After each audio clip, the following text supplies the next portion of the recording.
ನಮಸ್ಕಾರ ಪ್ರಿಯ ವೀಕ್ಷಕರೇ. ಇವತ್ತು ಅಕ್ಟೋಬರ್ 18 ಶನಿವಾರ 2025, ಅಕ್ಟೋಬರ್ 18, 2025. ಇದು ಡೇ ಬಿಫೋರ್ ಫ್ಲವರ್ ಕಟ್ಟಿಂಗ್ ವೀಕ್ಷಕರೇ. ಹಿಂದಿನ ದಿವಸ ಇದು, ಇವತ್ತಿನ ದಿವಸ ನಾವು ನಾಳೆ ಫ್ಲವರ್ ಕಟ್ಟಿಂಗ್ ಮಾಡ್ತಾಯಿದ್ದೀವಿ.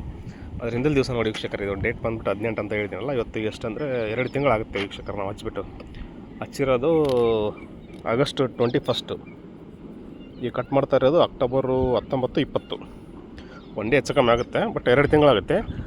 ನಾವು ನರ್ಸರಿಯಲ್ಲಿ ಸೀಡ್ಸ್ ಕೊಟ್ಟಿರೋದು ಜುಲೈ 21ಕ್ಕೆ. ಆ್ಯಕ್ಚುಲಿ 25 ದಿವಸ ಬಿಟ್ಟು ನಾವು ಪ್ಲಾಂಟೇಷನ್ ಮಾಡಬೇಕಿತ್ತು, ಬಟ್ ಮಳೆ ಇದ್ದಿದ್ದ ಕಾರಣದಿಂದ ನಮಗೊಂದು ವಾರ ಡಿಲೇ ಆಯಿತು. ನರ್ಸರಿಲಿ ಜುಲೈ 21ಕ್ಕೆ ಕೊಟ್ಟಿದ್ದೆ. ನಾವು ಪ್ಲಾಂಟೇಷನ್ ಮಾಡಿದ್ಬಿಟ್ಟು ಸೀಡ್ಲಿಂಗ್ಸ್ ತೊಗೊಂಬಂದ್ಬಿಟ್ಟು ಹಚ್ಚಿರೋದು ಆಗಸ್ಟ್ 20ಕ್ಕೆ, 21ಕ್ಕೆ. ಇವತ್ತು ಬಂದುಬಿಟ್ಟು ಅಕ್ಟೋಬರು 19, 20ಕ್ಕೆ ನಾವು ಕಟ್ ಮಾಡೋದು. ಆಲ್ಮೋಸ್ಟ್ ಆಲ್ 9 ದಿವಸ ವೀಕ್ಷಕರೇ. 3 ತಿಂಗಳದ್ದು ಬೆಳೆ ಇದು. ನಾವು ಹೊಲದಲ್ಲಿ ಹಚ್ಚಿಬಿಟ್ಟು 2 ತಿಂಗಳದ ಬೆಳೆ ನಾವು ಹಚ್ಚಿರೋದ್ರಿಂದ ಹೊಲದಲ್ಲಿಂದ. ಟೋಟಲ್ ನಾವು ನರ್ಸರಿ ಡೇಸ್ ಕೌಂಟ್ ಮಾಡಿದರೆ 3 ತಿಂಗಳಾಗುತ್ತೆ ವೀಕ್ಷಕರೇ. ಇದು 90 ಡೇಸ್ ಕ್ರಾಪ್. ಇದು ನರ್ಸರಿಯಲ್ಲಿ 1 ಮಂತ್ ನಾವು ತೆಗೆದುಬಿಟ್ರೆ ನಾವು ಎಷ್ಟೋ 60 ಡೇಸ್ ಕ್ರಾಪ್ ಇದು ನಮ್ಮ ತೋಟದಲ್ಲಿ ಹಚ್ಚಿಬಿಟ್ಟು 60 ಡೇಸ್ ಆಯಿತು. 60 ದಿವಸದ ಬೆಳೆ ಡೇ ಬಿಫೋರ್ ಕಟಿಂಗ್ ನೋಡಿ ವೀಕ್ಷಕರೇ. ಇದು ನಾಳೆ ಕಟ್ ಮಾಡ್ತೀವಿ. ನಾನು 4 ಎಪಿಸೋಡ್ ಹಾಕಿದ್ದೆ ನಿಮಗೆ. ಎಪಿಸೋಡ್ 1, ಎಪಿಸೋಡ್ 2, ಎಪಿಸೋಡ್ 3 ಅಂತಂದು 3 ಎಪಿಸೋಡ್ ಹಾಕಿದ್ದೆ. ಇದು ಎಪಿಸೋಡ್ 4 ಆಗುತ್ತೆ, ಮೇ ಬಿ 4, 5 ನೋಡಿ. ವಾರದಿಂದ ವಾರಕ್ಕೆ ಎಷ್ಟು ಚೇಂಜಸ್ ಆಗಿದೆ ನೋಡಿ ವೀಕ್ಷಕರೇ. ಇದು ಒಂದು ವಾರದಿಂದ ಒಂದು ವಾರಕ್ಕೆ ಎಷ್ಟು ಚೇಂಜಸ್ ಆಗಿದೆ ನೋಡಿ ವೀಕ್ಷಕರೇ. ನಾಳೆ ಇನ್ನೂ ಸ್ವಲ್ಪ ಮೊಗ್ಗು ಬರುತ್ತೆ ವೀಕ್ಷಕರೇ. ಇದೇನು ಚಿಕ್ಕದೇನಿದೆ ನೋಡಿ. ಇದು ಆಯಿತು, ಇದು ಆಯಿತು, ಆಮೇಲೆ ಇದಾಯಿತು. ಇದೆಲ್ಲ ಬರುತ್ತೆ ವೀಕ್ಷಕರೇ. ಅದು ಅರಳೋ ಟೈಮ್ ಇದು ಬರುತ್ತೆ. ಈ ಥರ ಇದೆ ನೋಡಿ ವೀಕ್ಷಕರೇ ಡೇ ಬಿಫೋರ್ ಕಟ್ಟಿಂಗ್. ಇನ್ನೊಂದು ಸ್ವಲ್ಪ ಬರಬೇಕಿತ್ತು ಅಂತ ಅನಿಸ್ತಿತ್ತು ನನ್ನ ಅನಿಸಿಕೆನ. ಯಾಕಂದರೆ ಹೋದ ವರ್ಷದ್ದು ವಿಡಿಯೋ ಎಲ್ಲ ನೋಡಿದರೆ ಇನ್ನೊಂದು ಸ್ವಲ್ಪ ಹೂವು ಬರಬೇಕಿತ್ತು. ಇಲ್ಲಿ ಒಂದು ಗಿಡದಲ್ಲಿ ನಮಗೆ ಆಲ್ಮೋಸ್ಟ್ ಆಲ್ ಒಂದು 10ರಿಂದ ಎವರೇಜಾಗಿ ಒಂದು 10ರಿಂದ 15 ಹೂವು ಸಿಗ್ತವೆ. ಒಂದೊಂದರಲ್ಲಿಲ್ಲ, ಒಂದೊಂದರಲ್ಲಿ ಇದ್ದಾವೆ. ಡೇ ಬಿಫೋರ್ ಕಟ್ಟಿಂಗ್ ವೀಕ್ಷಕರೇ. ನಾಳೆ ನಾನು ವಿಡಿಯೋ ಹಾಕ್ತೀನಿ ಹೂವು ಕಟ್ ಮಾಡೋದು. ನೋಡ್ಬೇಕು. ಇವಾಗ ಎವರೇಜ್ ನೇರ ಖರೀದಿ 40ರಿಂದ 45 ರೂಪಾಯಿ ತೊಗೊತಿದ್ದಾರೆ ಇಲ್ಲೇ ಬಂದುಬಿಟ್ಟು. ಮಾರ್ಕೆಟ್ಗೆ ಹೋದರೆ ಆಗ್ಬೋದು 60-70 ರೂಪಾಯಿ ಆಗ್ಬೋದು, ಬಟ್ ಹೇಳೋಕ್ಕಾಗಲ್ಲ. 30-40 ಆಗ್ಬೋದು. ರಿಸ್ಕ್ ಬೇಡ ಅಂತ ನಾವು ಇಲ್ಲೇ ಜಮೀನು ಮೇಲೆ ಕೊಟ್ಬಿಡ್ತೀವಿ ವೀಕ್ಷಕರೇ. ನಾವು ಹೋಲ್ಸೇಲ್ ಖರೀದಿ ಕೊಟ್ಬಿಡ್ತೀವಿ.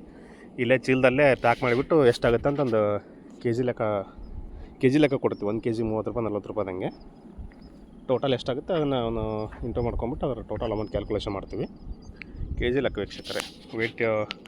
ಡಿಜಿಟಲ್ ವೆಯ್ಟ್ ಕ್ಯಾಲ್ಕುಲೇಟರಲ್ಲೇ ತೊಗೊಂಬಂದಿರ್ತೀವಿ. ನಮ್ಮ ಪ್ರಿವಿಯಸ್ ವಿಡಿಯೋ ನೋಡಿದ್ರೆ ಗೊತ್ತಾಗುತ್ತೆ ನಿಮಗೆ. ಈ ಥರ ಇದೆ ನೋಡಿ ವೀಕ್ಷಕರೇ ಫ್ಲವರ್.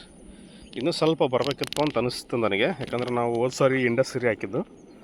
ಇದು GRN ಸೀಡ್ಸ್ ಅಂತಂದು ಈ ಸಾರಿ. ಬಟ್ ನಾವು ಹಚ್ಚೋದು ಸ್ವಲ್ಪ ಮಳೆ ಇದ್ದ ಕಾರಣದಿಂದ ನಮ್ಮದು ಸ್ವಲ್ಪ ವಾರ 10-12 ದಿವಸ ಡಿಲೇ ಆಗಿರೋ ಕಾರಣದಿಂದ ಸ್ವಲ್ಪ ಡಿಲೇ ಆಯಿತು ಅಂತ ಅನಿಸುತ್ತೆ. ಬಟ್ ಪರವಾಗಿಲ್ಲ, ಆದರೂ ಹೂವು ಬಂದಿದೆ.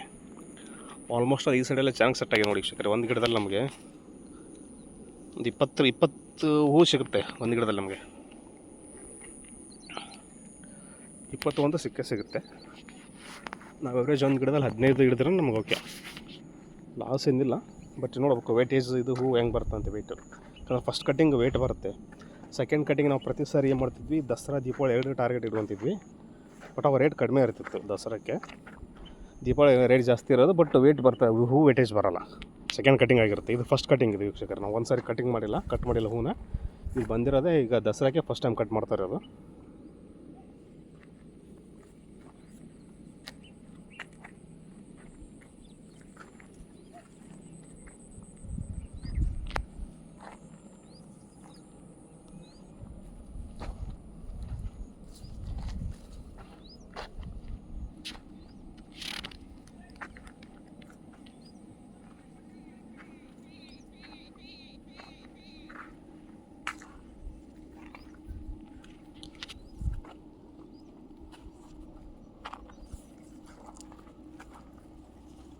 ಕಸ ಎಲ್ಲ ಕ್ಲೀನಾಗಿ ನೋಡಿ ವೀಕ್ಷಕರೇ. ನಾನು ಪ್ರೀವಿಯಸ್ ವಿಡಿಯೋದಲ್ಲಿ ಹಾಕಿದ್ದೆ ನಿಮಗೆ ಕಸ ಹರಗೋದು, ಎತ್ತಿನಿಂದ ಕುಂಟೆ ಹೊಡೆಯೋದು ಅಂತಂದು ಏನು ಹೇಳ್ತೀವಿ. ಕಸ ಕ್ಲೀನಾಗಿದೆ, ಕಸ ಏನಿಲ್ಲ. ಈ ರೀತಿ ಇದೆ ನೋಡಿ ವೀಕ್ಷಕರೇ ನಮ್ಮ ತೋಟ.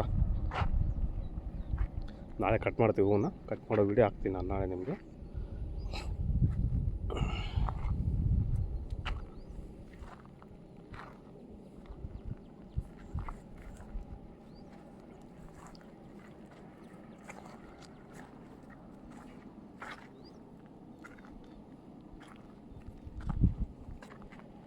GRN ಸೀಡ್ಸ್ ವೀಕ್ಷಕರೇ, ಆರೆಂಜ್ ಎಲ್ಲೋ ಎರಡು ಒಂದೇ ವೆರೈಟಿ ಹಾಕಿದ್ವಿ ನಾವು ಈ ಸಾರಿ.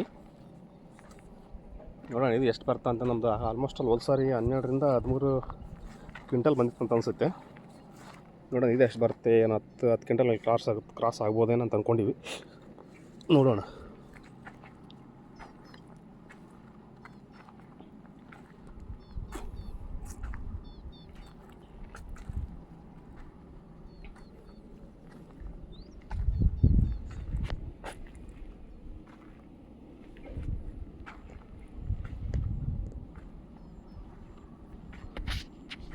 ಬಟ್ ಮೇಂಟೆನೆನ್ಸು ಜಾಸ್ತಿ ಮೇಂಟೆನೆನ್ಸ್ ಏನು ಮಾಡಿಲ್ಲ ವೀಕ್ಷಕರೇ. ನಾವು ನೀರೊಂದು ಬಿಟ್ಟಿದ್ದೀವಿ, ಆಮೇಲೆ ಕಸ ತೆಗೆದಿದ್ದೀವಿ ಒಂದು ಸಾರಿ, 2 ಸಾರಿ ಎತ್ತಿಲಿಂದ ದಾರಿ ತೆಗೆದಿದ್ದೀವಿ.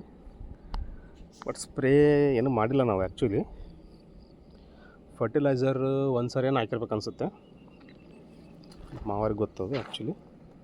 ಬಟ್ ಮೇಂಟೆನೆನ್ಸ್ ಈ ಸಾರಿ ಜಾಸ್ತಿ ಫರ್ಟಿಲೈಸರ್ ಏನು ಕೊಟ್ಟಿಲ್ಲ ವೀಕ್ಷಕರೇ. ಡಿಲೇ ಆಗಿದ್ದರಿಂದ ನಾವು ಜಾಸ್ತಿ ಮೇಂಟೆನೆನ್ಸ್ ಮಾಡೋಕ್ಕೆ ಹೋಗಲಿಲ್ಲ. ಒಂದೇ ಕಟಿಂಗ್ ಅಲ್ಲ ಹಾಗಾಗಿ ಅಂತಂದು ತುಳಸಿ ಪೂಜೆಗೆ ಹೋಗುತ್ತೆ, ಬಟ್ ಕಡಿಮೆ. ಆವಾಗ ಕೌಂಟ್ ಬರಲ್ಲ, ಅದು 5-10 ರೂಪಾಯಿ kg ಹೋಗುತ್ತೆ. ಇದೇ ನಮಗೆ ಮೇನ್ ಟಾರ್ಗೆಟ್ ವೀಕ್ಷಕರೇ, ದೀಪಾವಳಿನೇ. ಬಟ್ ನೋಡ್ಬೇಕು ಈ ಸಾರಿ ಅಂಥ ಪ್ರಾಫಿಟ್ ಏನಾಗಲ್ಲ, ಬಟ್ ಲಾಸ್ ಏನಾಗಲ್ಲ, ಮಾಡಿದ ಖರ್ಚು ಬರುತ್ತೆ.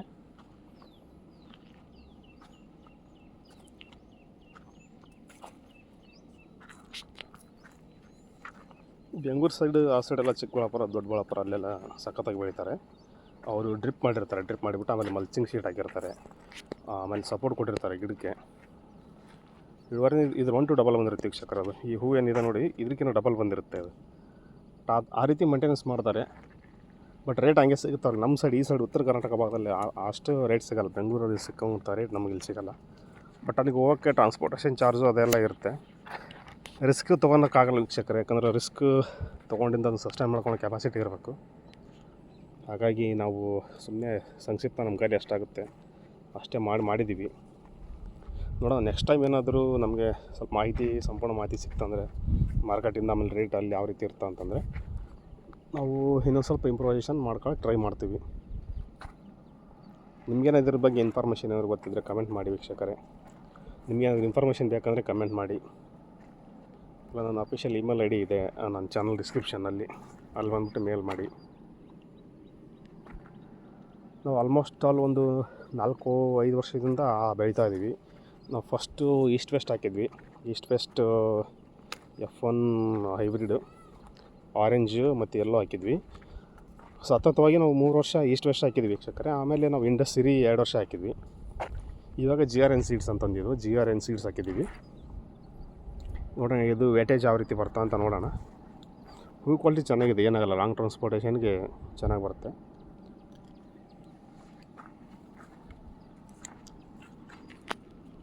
ಬಟ್ ಅದೇ ರೇಟ್ ಹೋದ ವರ್ಷ 50 ರೂಪಾಯಿ 60 ರೂಪಾಯಿ ಆಗಿತ್ತು. ಈ ಸಾರಿ 40-50 ಅಂತ ಹೇಳ್ತಿದ್ದಾರೆ. ಇನ್ನು ಕನ್ಫರ್ಮ್ ಇಲ್ಲ, ನೋಡೋಣ. ರೇಟು ನಾಳೆ ಗೊತ್ತಾಗುತ್ತೆ.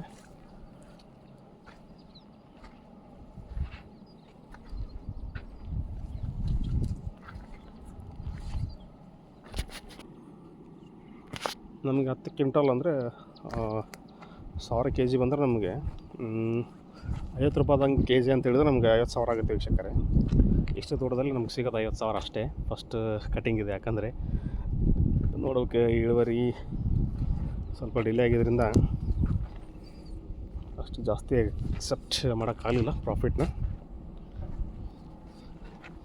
ಹೋದ ಸಾರಿ 13ರಿಂದ 14 ಕ್ವಿಂಟಲ್ ಆಗಿತ್ತು.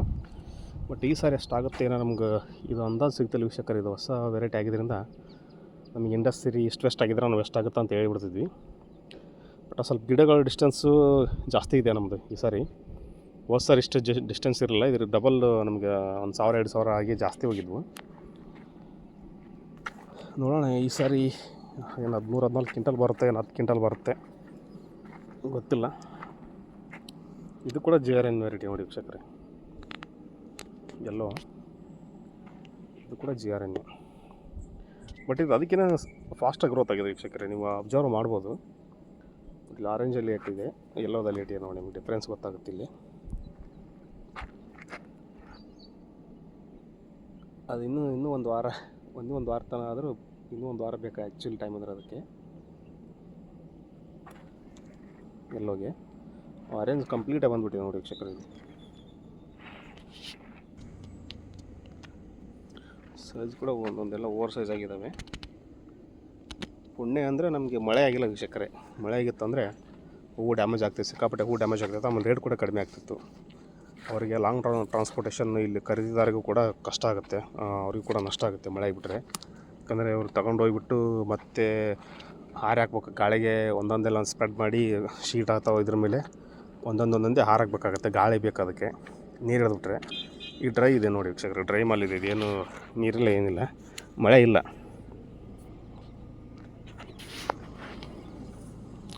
ಮಳೆ ಆಗಿತ್ತಂದ್ರೆ ಲಾಸ್ ಆಗ್ತಿತ್ತು ವೀಕ್ಷಕರೇ. ಹೂವು ಕೆಳಗಡೆ ಬಿದ್ದುಬಿಟ್ಟು ಈಗೇನು ಕೆಳಗಡೆ ಆಗಿದೆ ನೋಡಿ, ಅದಕ್ಕೆಲ್ಲ ನೀರು ಬೀಳಬೇಕಾದ್ರೆ ಅದು ಮಣ್ಣು ಸಿಡಿದ್ಬಿಡುತ್ತೆ. ಮಣ್ಣು ಸಿಡಿದು ಕೆಳಗಡೆ ಇದ್ದಿದ್ದು ಹೂವೆಲ್ಲ ಲಾಸ್ ಆಗಿಬಿಡ್ತವೆ. ವೇಟಿಗೆ ಗಿಡ ಕೊಂಬೆಗಳು ಮುರ್ಕೊಂಡು ಬಿದ್ದುಬಿಡ್ತವೆ. ಕೆಳಗೆ ಮುರ್ಕೊಂಡ್ಬಿದ್ದು ಅದಕ್ಕೆ ಮಣ್ಣು ಹತ್ತಿಬಿಟ್ರೆ ವೇಸ್ಟ್ ಅದು ಹೂವು. ಅದನ್ನು ಕೀಳೋಕ್ಕಾಗಲ್ಲ, ಇದು ಮಾಡೋಕ್ಕಾಗಲ್ಲ ವೀಕ್ಷಕರೇ. ನೋಡಿ ಇದೆಲ್ಲ ಈ ಹೂವೆಲ್ಲ ಏನಾಗಿಲ್ಲ, ಚೆನ್ನಾಗಿದೆ, ಆರಾಮಾಗಿ ಕಿತ್ಬೋದು ನಾವು. ಹೋದ್ಸರಿ ಅದು ಆಗಿತ್ತು ನಮಗೆ ಮಳೆಯಿಂದ ಸ್ವಲ್ಪ ಲಾಸ್ ಆಗಿತ್ತು ಹೋದ್ಸರಿ. ನೋಡೋಣ, ಬಟ್ ಈ ಸರಿ ಮಳೆ ಗಿಡ ಏನಿಲ್ಲ, ಡ್ರೈ ಮಾಲ್ ಇದೆ. ಬರ್ಬೋದು, ಒಂದು 12-13 ಬರುತ್ತೆ ಏನಪ್ಪ, ನಂಗೆ ಗೊತ್ತಾಗ್ತದೆ, ಒಂದು ಸ್ವಲ್ಪ ಕನ್ಫ್ಯೂಷನ್ ಆಗ್ತಾಯಿದೆ. ನೋಡೋಣ. ಮಳೆ ಕೂಡ ಏನಿಲ್ಲ, ಎಲ್ಲ ಡ್ರೈ ಇದೆ. ಕ್ಲೈಮೇಟ್ ಕೂಡ ಎಲ್ಲ ಕ್ಲಿಯರ್ ಆಗಿದೆ ಕ್ಲೌಡ್ಸು. ಮಳೆ ಬಂದರೆ ಕಷ್ಟ ವೀಕ್ಷಕರೇ. ಇದು ಮಳೆ ಬಂದರೆ ಫುಲ್ ನೀರು ಹೂವಲ್ಲಿ ನೀರು ತುಂಬ್ಕೊಂಡ್ಬಿಡುತ್ತೆ, ವೇಟ್ ಆಗುತ್ತೆ. ಆಮೇಲೆ ಟ್ರಾನ್ಸ್ಪೋರ್ಟೇಷನ್ ಮಾಡೋಕ್ಕೂ ಕಷ್ಟ. ಸಿಕ್ಕಾಪಟ್ಟೆ ಕುದಿ ಬರುತ್ತೆ ವೀಕ್ಷಕರೇ. ಇದು ಕವರಲ್ಲಿ ಹಾಕಿಟ್ಬಿಟ್ರೆ ಸಿಕ್ಕಾಪಟ್ಟೆ ಕುದಿ ಬರುತ್ತೆ. ಗಾಳಿ ಬೇಕು, ಇದಕ್ಕೆ ಓಪನ್ ಸ್ಪೇಸ್ ಇರಬೇಕು.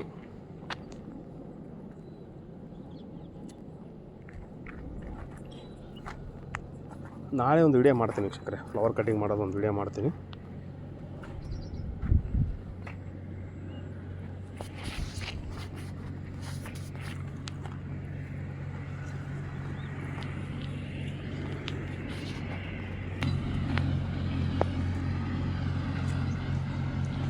ಓಕೆ ವೀಕ್ಷಕರೇ, ಇದ್ರ ಬಗ್ಗೆ ನಿಮಗೇನಾದ್ರು ಮಾಹಿತಿ ಇದ್ದರೆ ನಮ್ಮ ಜೊತೆ ಕೂಡ ಹಂಚ್ಕೊಳ್ಳಿ. ನಿಮಗೇನಾದ್ರು ಬೇಕಂದ್ರೆ ನಮಗೆ ಕಮೆಂಟ್ ಮಾಡಿ, ನಮಗೆ ಎಷ್ಟು ಮಾಹಿತಿ ಇದೆ ಅಷ್ಟು ನಿಮಗೆ ಹೇಳೋಕ್ಕೆ ಇಷ್ಟಪಡ್ತೀವಿ.